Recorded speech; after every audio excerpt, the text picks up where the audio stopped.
America. Breaking news, a terror attack overseas just moments ago. Breaking news as we come on the air. An explosion in Tunisia injures at least 2 officers. We're live with the latest. And breaking overnight, the Democrats face off for the first time. 10 candidates take center stage and take on the president. On January 20th, 2021, we'll say adios to Donald Trump. Battling over the border, health care, and the economy. That is corruption, pure and simple. Who broke out of the pack? And next up, Biden, Bernie, and Buttigieg. This as the crisis at the border escalates. Calls for action growing after this tragic image. And now our reporter on the ground, what he found inside one of those detention centers where so many children are being held. Heat wave alert. The first of the season, sending temperatures soaring across Chicago and up and down the East Coast this morning. Deadly shark attack. The 21-year-old American college student killed by 3 sharks while snorkeling in the Bahamas with her family. New developments in that mysterious disappearance of a young woman in Utah, missing after taking a rideshare. Now police descending on this house. And World Cup clash. Why war words is erupting between President Trump and Team USA's co-captain Megan Rapinoe before one of the biggest games of her career. Live in Times Square, this is Good Morning America. Good morning, America. The very busy Thursday morning as we come on the air. Yeah, a lot is going on. First round of Democratic candidates faced off last night in their first debate. We're going to have more on that in a moment. But we want to get right to that breaking news, a terror attack in Africa. That's right. A suicide bomber setting off explosives in Tunis, Tunisia, injuring at least 2 officers. ABC's Ian Pannell starts us off with the very latest. Good morning, Ian. Yeah, good morning, Amy. Breaking news, as you say, from the Tunisian capital. In the last hour, a suicide bomber detonated explosives near the French embassy. Now, at this stage, we don't believe the embassy was the target. 2 police officers are reported to be injured. There are no further casualties at this time, but that, of course, could change. A reminder that this is a country with a long history of terrorist-related violence. Tunisia is among the top recruiting grounds for ISIS fighters. In 2015, the National Museum was overrun by ISIS fighters. 22 people, mostly European tourists, were killed. Also, in the same year, 38 mostly British tourists were murdered by a terrorist gunman at their seaside hotel. Now, the U.S. Embassy telling ABC News that they're monitoring the situation, and we're just getting reports in the last few minutes that there was a second minor explosion. More as we have it. George? Okay, and I know you're going to stay on it. We're getting to the race for the White House now. And that first debate for the Democrats looking to take on President Trump. 10 took the stage in Miami last night. 10 more tonight. The economy, immigration, and health care at the top of their agenda. And ABC's Mary Bruce is on the scene in Miami with all the highlights. Good morning, Mary. Good morning, George. Well, overnight, this first showdown was a chance for the candidates to make their mark on a national stage, outlining their visions for what America is and should be. It exposed deep divides on issues like immigration and health care. But the candidates rarely seem to take on each other. Instead, they focus more on the one thing they agree on, getting a Democrat back in the White House. 10 candidates, 2 hours of debate, one big audition for who can take on Trump. They started in agreement, the candidates going after Trump's economy. Senator Elizabeth Warren, who's been rising in the polls, pushed for what she called a structural change in government. Who is this economy really working for? New Jersey Senator Cory Booker said the economy is failing average Americans. It's about time that we have an economy that works for everybody. But it didn't take long to see clear contrasts. Who here would abolish their private health insurance in favor of a government-run plan? Just a show of hands, start off with. All right. There are a lot of politicians who say, oh, it's just not possible. We just can't do it. Have a lot of political reasons for this. What they're really telling you is they just won't fight for it. The debate over immigration leading to some breakout moments for candidates who've been flying under the radar, like New York City Mayor Bill de Blasio. For all the American citizens out there who feel you're falling behind, who feel the American dream's not working for you, the immigrants didn't do that to you. The big corporations did that to you.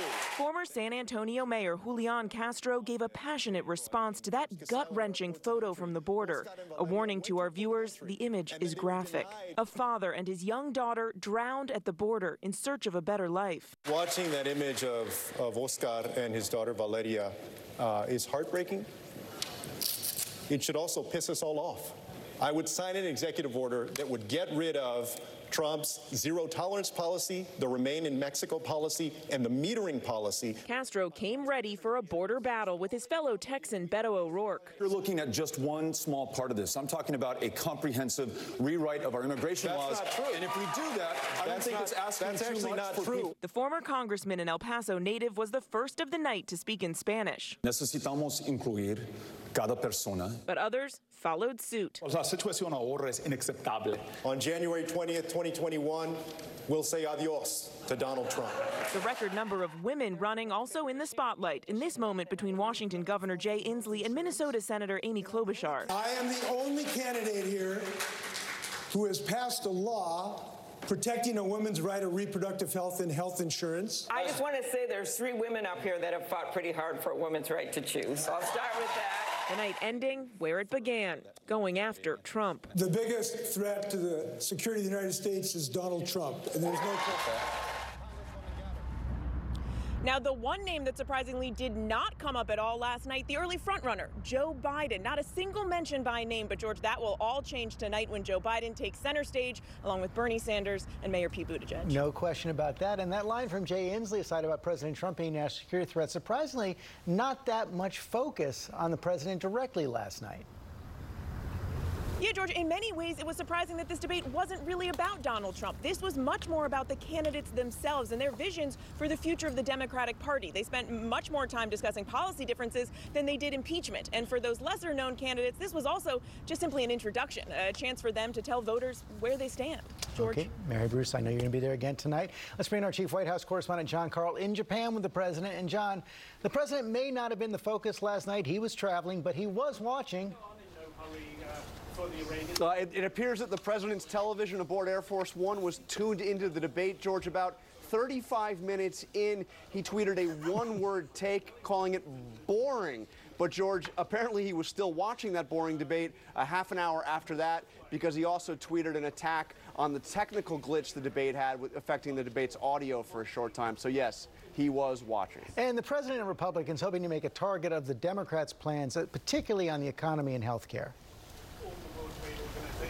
Absolutely, and particularly on the fact that virtually every Democrat on that stage took positions that were to the left of Barack Obama, playing right into, at least from the campaign's view, their plan to portray the Democrats as simply too far to the left, effectively a socialist party now.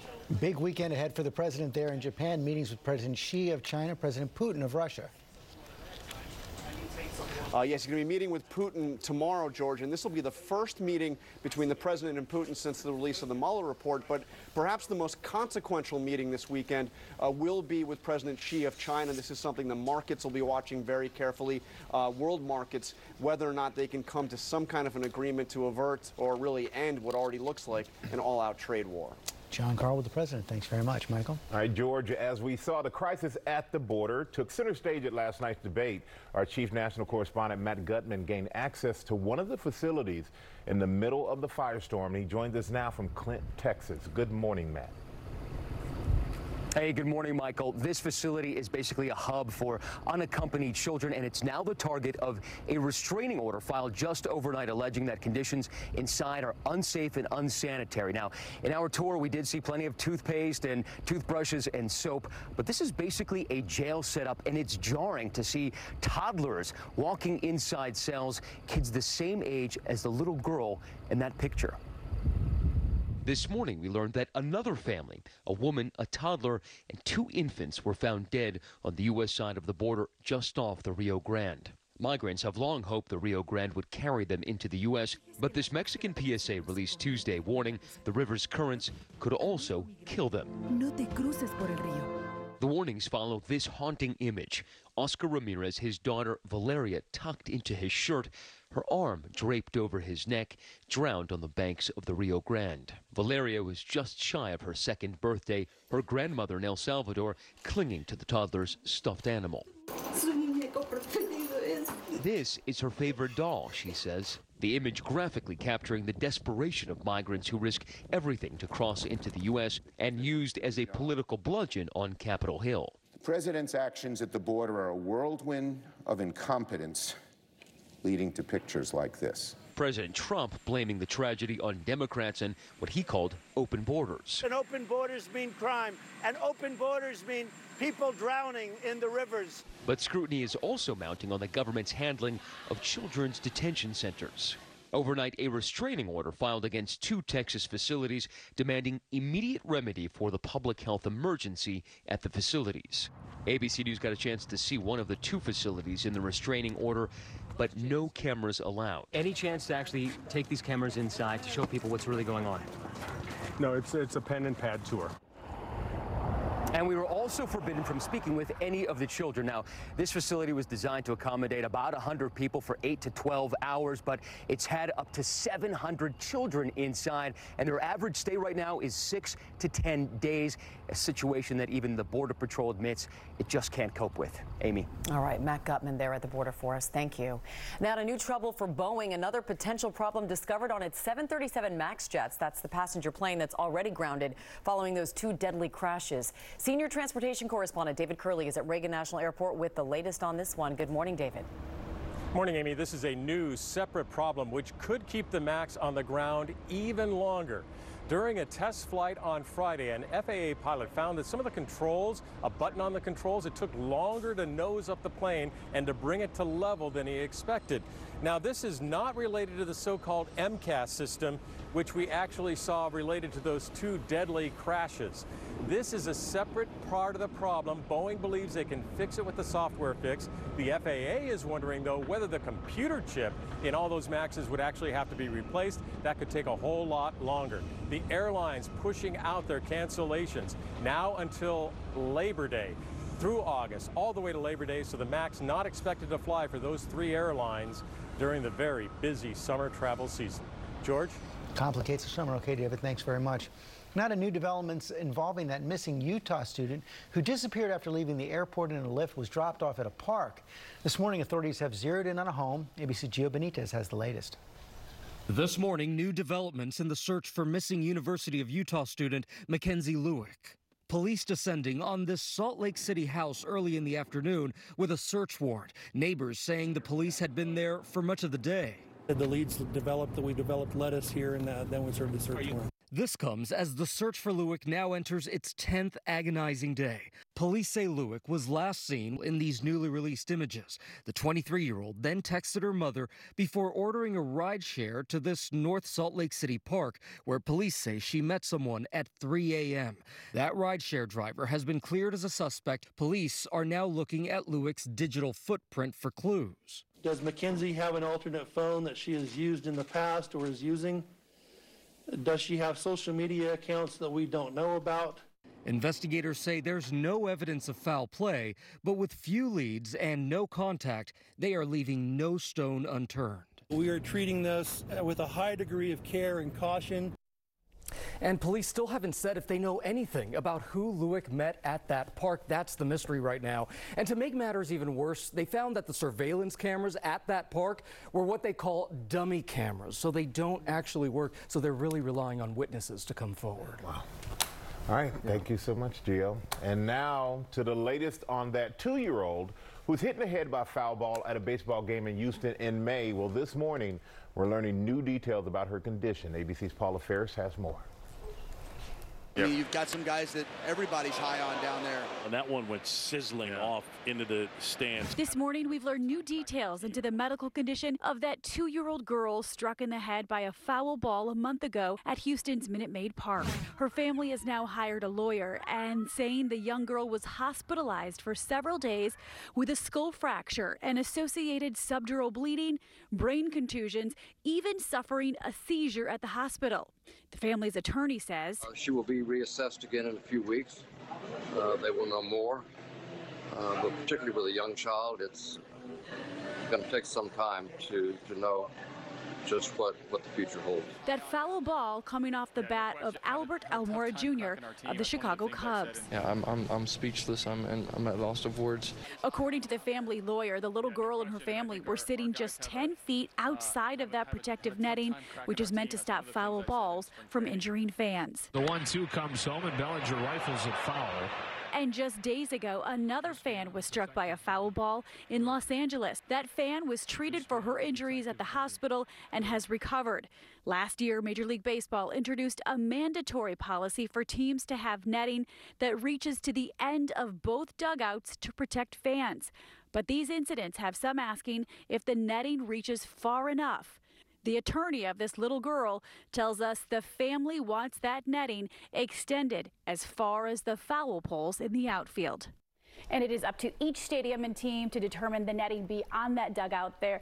3 of the 30 Major League Baseball teams, the White Sox, Nationals, and Dodgers, are extending it, but this puts a lot of pressure on the Astros to do the same. We are pulling for this little girl who remains on medication. We certainly are, Paula. Thank you so much. Well, now to the World Cup. As the U.S. women's soccer team prepares to face off against France tomorrow, they are also facing a war of words between their co-captain and the President of the United States.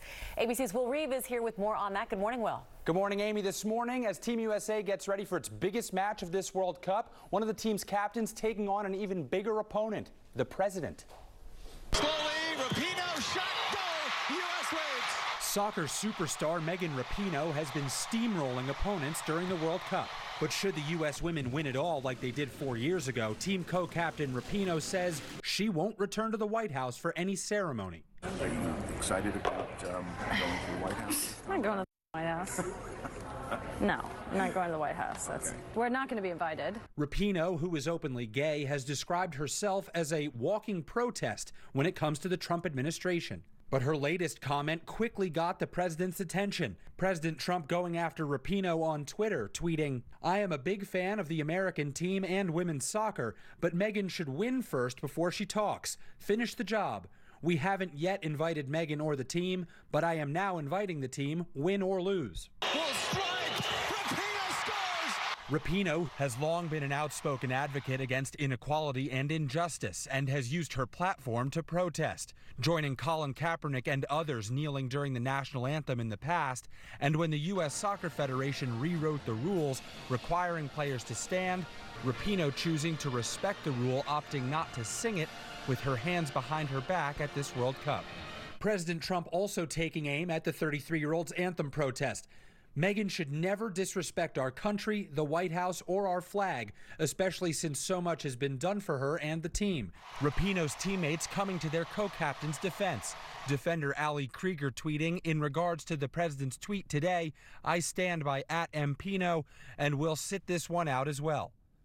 U.S. Soccer is not commenting on the matter, but social media is buzzing with people taking sides, some supporting Rapinoe and her teammates, others saying her comments have made them decide to root for France. Wow. Yeah, and that match is tomorrow, and it's the biggest one of the match, France 4 in the world. Wow, they've got big opponents, and also the heat wave that's yes, the match is at 9 p.m. local time, so it's only going to be a balmy 83 degrees as opposed to the 90s or 100s, but still. All right, Will, thanks so much. We're covering a lot of other stories this morning. Up next, that devastating shark attack. 20-year-old American college student was killed snorkeling in the Bahamas. We have a message from her family this morning. And a close call at the airport, an attempted abduction caught on camera, how those parents saved their children from being kidnapped. But first, let's go to Ginger. And I've got to show you these pictures out of Park Forest, Illinois, so the south suburb of Chicago. People being rescued after more than 4 inches of rain fell into northwest Indiana. So Maryville, Lowell, Crown Point, all dealing with it. By the way, Denver had their first 90 yesterday. Chicago Midway had their first 90. We're about to feel like summer, y'all. All right, Sunny City's now brought to you by Pronamel. What patients don't realize is what they eat and drink is likely acidic, and then what's happening is the weakening of enamel. Now is the perfect time for a toothpaste like the new Pronamel Repair. This toothpaste takes it to the next level. It takes minerals and it drives it deep into the tooth surface so that we can actively help repair weakened enamel. I do think dentists are going to want to recommend the new Pronamel Repair toothpaste. Such an easy answer, and it will do exactly what their patients need. Stay in the shade and make sure you've got extra water ready to go for today. And of course, the sunblock too. Temperatures today, 89 degrees at 1 o'clock, 92 at 4 o'clock, and with that higher humidity, you're going to notice it's going to get a little sticky and uncomfortable, and with that poor air quality, unhealthy for some. So limit your time outdoors today. Friday's high 93. Notice the weekend 94, 93. Could have a passing shower or storm, and it looks like this heat sticks around going through the early part of July. Getting started, stay with us. go Mets.